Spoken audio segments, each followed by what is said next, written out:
सभी को एक बार फिर से गुड मॉर्निंग। मैं self Prem Singh, motivational speaker and trainer and networkers. और मैं आज आपके लिए फिर एक इंटरेस्टेड टॉपिक लेके आया हूँ। जो हमारा आज का टॉपिक है, never less than success, nothing less than success. सफलता से बढ़कर कुछ नहीं है, कामयाबी से बढ़कर कुछ नहीं है। जिस वर्क को हम कर रहे हैं उसमें हमें डूबना पड़ेगा, उसे दिल से करना पड़ेगा, उसे बहुत मोहब्बत करनी पड़ेगी। उस वर्क पे हमें 0% भी डाउट नहीं होना चाहिए।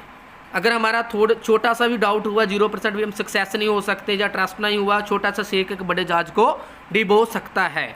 तो मैं बाय एग्जाम्पल समझाना चाहूँगा आपको, जिन लोगों ने इस दुनिया में शोहरत महारत हासिल की है, कामयाब हुए हैं। मैं एग्जाम्पल लेना चाहूँगा सचिन तेंदुलकर की। तो सचिन जब क्रिकेट खेलते थे, क्रिकेट खेलना स्टार्ट किया, तो उन्हें अपने कैरियर पे, अपने प्रोफेशन पे, क्रिकेट पे कितना ट्रस्ट था, क्या हम जानते हैं सभी? 100% से भी ऊपर उन्हें ट्रस्ट था। 0% भी उन्हें डाउट नहीं था। उन्हें पता था इसी क्रिकेट में फ्यूचर, आने वाले फ्यूचर में मेरा कैरियर बनेगा, यही क्रिकेट मेरा सब कुछ है। कभी उनके दिल में ये नहीं आया मैंने 3 साल क्रिकेट खेल लिया, अब मैं बैडमिंटन खेल लूँ। तो सचिन ने उसे पूरे दिल से खेला, फिर वो सक्सेस हुए। साइना नेहवाल, उनको बैडमिंटन पे कितना ट्रस्ट था, क्या आपको पता कितने % ट्रस्ट था? 100% से भी ऊपर ट्रस्ट था। इसी बैडमिंटन में मेरा फ्यूचर है, उसे पूरे दिल से खेला, 0% भी डाउट नहीं था उन्हें। और आपको पता है उन्होंने क्या हासिल किया है। उसके बाद आती गीता फोगट। गीता फोगट को कितना % अपने कैरियर पे ट्रस्ट था कि रेसलिंग में उसका कैरियर है। कभी उसके मन में ये आया कि अब 2 साल रेसलिंग कर लिया, अब हम छोड़ते हैं, अब स्विमिंग करते हैं, कोई नया खेल खेलते हैं? नहीं, दिल से किया और लगातार किया, उस चीज़ को अपना प्रोफेशन बनाया, कैरियर बनाया। अमिताभ बच्चन ने एक्टिंग की, उसे अपने प्रोफेशन पे पूरा ट्रस्ट था, इसी एक्टिंग में मेरा कैरियर, इसी एक्टिंग में मेरा फ्यूचर है। उन्होंने कभी ये नहीं सोचा कि 3 साल मैंने एक्टिंग कर रही है, अब मैं सिंगिंग करूं। नहीं, उसे दिल से अपनाया, दिल से किया, लगातार किया। और आपको पता है अमिताभ बच्चन आज किस टॉप पे है। इसी तरह के बहुत से लोग हैं जो टॉप पे गए हैं। सानिया मिर्जा टेनिस खेला, लगातार खेलती रही, कभी उन्होंने सोचा ऐसा, कभी 0% भी उन्हें डाउट हुआ अपने कैरियर पे? नहीं। कभी ऐसा सोचा उन्होंने भी आज मैंने 2 साल खेल लिया टेनिस, अब छोड़ते हैं, अब कोई क्रिकेट वगैरह और कुछ खेलते हैं? नहीं, पूरा ट्रस्ट था, इसी कैरियर, यहाँ से मेरा कैरियर बनेगा, यही मेरा फ्यूचर है, यहीं से सक्सेस होगी।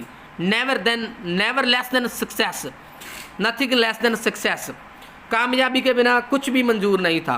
तो बाय एग्जाम्पल समझाना चाहूँगा न, आपने मुगले आज़िम पिक्चर के बारे में सुना होगा, और मुगले आज़िम पिक्चर में एक बहुत बढ़िया गाना आता है, प्यार किया तो डरना क्या, शायद आपने सुना हो। तो जो मुगले आज़िम फिल्म थी, आज से 70 साल पहले बनी है, 70 से लेकर 75 साल नियर अबाउट पहले बनी है। और वो फिल्म 16 साल में बनी है, पूरे 16 साल में वो पिक्चर बनकर तैयार हुए।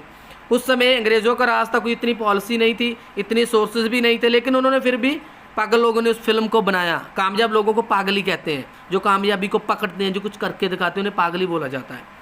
तो जो फिल्म के डायरेक्टर थे आसिफ अली, जो फिल्म के गीतकार थे वो थे नौशाद अली साहब। अब फिल्म का जो गाना चल रहा है, दोपहर का समय है, प्यार किया तो डरना क्या, सलीम और अनारकली मिल रहे हैं। तो आसिफ अली ने देखा तानसेन वो गाना गा रहे हैं, तो आसिफ अली ने नौशाद अली से बोले कि कोई ऐसा सिंगर है जो तानसेन की टक्कर में आज के टाइम में ऐसा गाना गा सके, तो इसका बैकग्राउंड बहुत बढ़िया बनाया जा सकता है अगर कोई सिंगर है।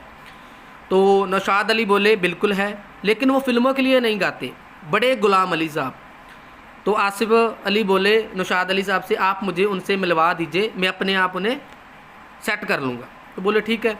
वो उनके पास ले गए, नौशाद अली साहब बड़े गुलाम अली साहब के पास आसिफ अली को ले गए। तो बड़े गुलाम अली साहब ने पूछा, हाँ जी आसिफ जी नौशाद जी कैसे आए हैं? तो उन्होंने बोला ये आसिफ अली साहब हैं और ये फ़िल्म मुगले आज़म बना रहे हैं, उसके डायरेक्टर हैं, और ये चाहते हैं कि उनकी फ़िल्म में आप गाना गाओ। तो बड़े गुलाम अली साहब बोले भी आप तो जानते हो कि मैं फ़िल्मों के लिए गाना नहीं गाता, मैं तो गाना नहीं फ़िल्मों के लिए गाता। तो उन्होंने बोला, नौशाद अली साहब ने, भाई मैं आसिफ अली साहब से, डायरेक्टर साहब को मैंने बोला है कि वो फ़िल्मों के लिए गाना नहीं गाते, तो ये नहीं माने, ये कहते मुझे आपके पास लेके आओ। तो जो आसिफ अली थे वो सिगार पीते थे, बोले सिगार का लगा कर ऐसा गाना तो आप ही गाओगे। तो बड़े गुलाम अली साहब बोले अबे बदतमीज आदमी है, जब मैं बोल रहा हूँ फिल्मों के लिए नहीं गाना मैं गाता तो आप मुझे क्यों कंपेल कर रहे हैं। तो उन्होंने बोला फिर से गाना तो आप ही गाओगे। नेवर लेस देन सक्सेस, सफलता के बिना कुछ भी मंजूर नहीं है। तो बड़े गुलाम अली साहब बोले नौशाद अली साहब को क्या मैं आसिफ साहब को सेट कर दूं। तो नौशाद अली साहब बोले मुझसे तो सेट नहीं, आप सेट कर लो, देख लो, मुझे तो यहाँ तक ये ले आए हैं, भी मैं गाना गवाऊँगा उनसे, वही गाएंगे। तो वो कहते हैं चलो, बड़े गुलाम अली साहब बोले आसिफ जी को आओ आसिफ जी हम बैठ कर बात करते हैं, हम कमरे में बैठ के बात कर। अगर कमरे में वो आसिफ जी को ले गए और बड़े गुलाम अली साहब बोले कि मैं आपकी फ़िल्म में गाना गाऊंगा, 50,000 रुपये लूँगा। उस टाइम 50,000 रुपये में पूरी फिल्म बन जाती थी और एक सिंगर को उस टाइम में एक महीने का नियर अबाउट 500 रुपये गाने का मिलता था, लगभग 500 रुपये एक महीने का गाना गाने का मिलता था। और उन्होंने 50,000 रुपया मांगा, 50,000 में पूरी फिल्म बन जाती थी। तो आसिफ अली साहब फिर बोले ऐसे सिगार का सूटा लगाया और बोले गाना तो आप ही गाओगे। और कहते हैं वो कुर्ता पहनते थे और उन्होंने अपनी पॉकेट से 10,000 का बंडल निकाला और बड़े गुलाम अली साहब को दे दिया और बोले ये एडवांस रहा, फिल्म में गाना तो आप ही गाओगे।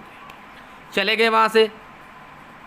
और मैं बताना चाहूँगा उन लोगों को अपने प्रोफेशन से बहुत प्यार था, उन लोगों को अपने प्रोफेशन से बहुत मोहब्बत थी, उन लोगों को अपने प्रोफेशन पे 1% भी डाउट नहीं था। उन लोगों को अपने प्रोफेशन के विदाउट बिना कुछ नहीं दिखाई देता था, ओनली अपना प्रोफेशन दिखाता था। और मैंने आसिफ अली साहब के बारे में पढ़ा है, एक बुक पढ़ा है, तो उसमें लिखा है कि वो सिगार पीते थे और जो उनकी फिंगर थी, यहाँ पे सिगार लगाते उनकी फिंगर थी, जब वो सिगार लगाकर बैठकर सोचते थे तो ऐसे सोचते रहते थे और सिगार जल जाती थी और सिगार जलने के साथ उनकी ये फिंगर भी जल जाती थी और फिंगर पे यहाँ पे निशान पड़े हुए थे, लेकिन उन्हें फील नहीं होता था, कभी वो चौंके नहीं है, झटका नहीं लगा।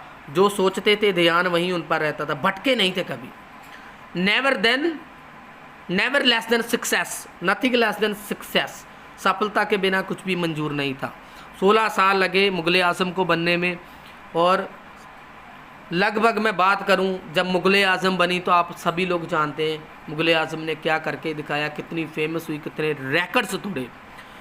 तो हमें अपने प्रोफेशन को इसी तरीके से प्यार करना होगा, हमें 1% भी डाउट नहीं होना चाहिए अपने प्रोफेशन पे। नेटवर्क मार्केटिंग वो इंडस्ट्री है, इसी तरह इस प्रोफेशन को हमें करना चाहिए, दिल से इसे एक प्रोफेशन बनाना चाहिए। नेटवर्क मार्केटिंग के मानते हम कोई इंस्टीट्यूट नहीं है, क्योंकि MBA डॉक्टर आपने कुछ भी बनना है, हर जगह पे कोई इंस्टीट्यूट है, लेकिन नेटवर्क मार्केटिंग का कोई इंस्टीट्यूट नहीं है। लेकिन इसके भी कुछ रूल और रेगुलेशंस हैं, इसके भी कुछ बेसिक्स हैं, कुछ फंडामेंटल्स हैं। तो वो फंडामेंटल्स हैं, जो बेसिक्स हैं, हमें फॉलो करने पड़ेंगे, वो हम बाद में डिस्कस करेंगे। फ़िलहाल जो हम करें इस चीज़ को हमें प्रोफेशन बनाना चाहिए, अपने काम से बहुत मोहब्बत करनी चाहिए और अपने काम पे 1% भी डाउट नहीं होना चाहिए और अपने काम को 101% दिल से करना चाहिए और 101% ही हमें रिज़ल्ट मिलेंगे। आई होप यू आप सभी इस लॉकडाउन में अपने घर में होंगे और सुरक्षित होंगे। So thank you very much.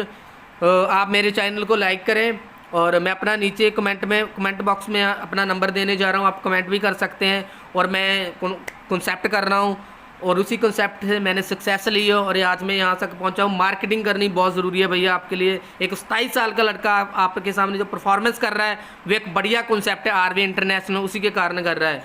Marketing आपको बहुत कुछ दे सकती है और मार्केटिंग लाइन में ही आने वाला समय है। छोटी एज के लड़के लड़कियाँ, आपकी डिग्री है या नहीं है, आप गोरे हो काले हो, किसी भी तरह का सक्सेस हो सकते हो, ट्रेनर बन सकते हो, बहुत बढ़िया एजुकेशन मिल सकती है जो किसी मार्केट से नहीं आप ले सकते। So thank you very much, go damn it, जय आरवे।